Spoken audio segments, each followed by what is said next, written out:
Spice and Wolf Volume 2 by Isuna Hasekura.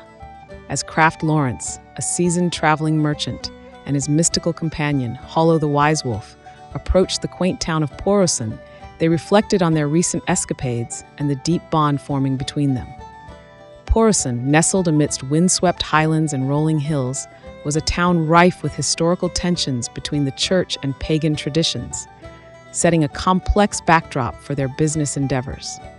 Upon arriving, Lawrence and Hollow made their way to the Lapparan Trading Company. The company was run by a deeply religious master who, mistaking Hollow for a nun, was immediately charmed by her clever disguise. Under the guise of religious instruction, Hollow playfully chastised Lawrence, enhancing her act. Hollow, utilizing her acute senses, exposed the master's use of fraudulent scales, cleverly manipulated through a spilled cup of water. Her sharp instincts not only uncovered the deceit, but also coerced the master into agreeing to a fair price for the pepper. Prior to their arrival in Porosan, Lawrence had acquired a stock of armor from a contact he made during their stay in a neighboring town. The contact, a retiring armorer looking to liquidate his inventory quickly, offered Lawrence a favorable deal on several high-quality pieces. Recognizing an opportunity to turn a substantial profit in towns gearing up for local skirmishes or in need of equipment for guards, Lawrence had invested a significant portion of their funds into this armor, seeing it as a strategic addition to their merchandise portfolio.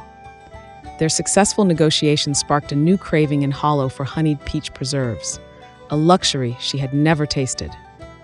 Lawrence, initially reluctant due to the potential cost, was persuaded by Hollow's infectious enthusiasm and promised to procure the preserves in the bustling city of Reuvenhaugen, their next destination.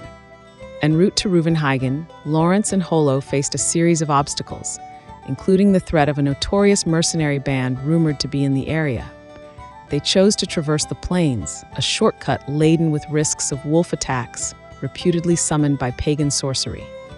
It was here they encountered Nora Arendt, a young shepherdess with curly blonde hair, expressive blue eyes, and a gentle demeanor.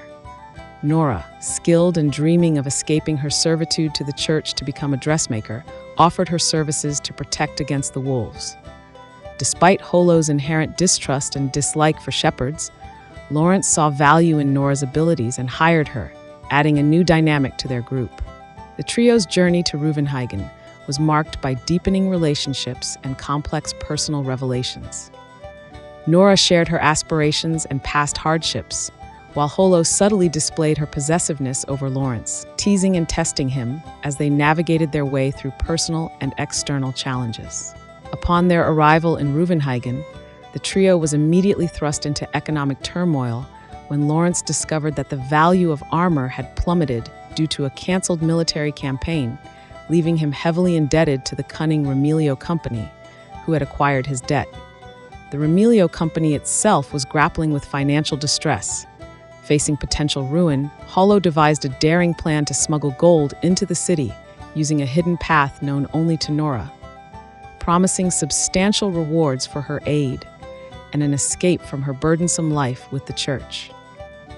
As they executed their plan, the group was betrayed by the Remilio Company, who had planned to double-cross them by seizing the gold mid-transit and eliminating any witnesses to cover their tracks. The betrayal unfolded as armed men from the Remilio Company ambushed them in the plains, moments after Lawrence and Nora were separated from Hollow under the guise of scouting ahead. Hollow, sensing the danger through her acute perception and instinct, swiftly returned to confront the attackers. Transforming into her formidable wolf form, she overwhelmed the assailants with her speed and ferocity, thwarting their plan and rescuing Lawrence and Nora from certain death. Her timely intervention not only saved their lives, but also ensured the success of their gold smuggling operation, securing their financial futures. With the successful smuggling of the gold and the clever overcoming of various betrayals and obstacles, Lawrence was able to clear his name and debts, securing a significant profit. Nora, with her share of the reward, saw a new path open before her, free to pursue her dreams. As Lawrence and Hollow walked through the city streets of Reuvenhaugen in the aftermath, they pondered the depths of their relationship, the adventures they had survived, and the shared triumphs that awaited them in their future endeavors. The journey not only tested their resourcefulness and resolve, but also cemented a partnership that transcended mere business, evolving into a profound and enduring alliance.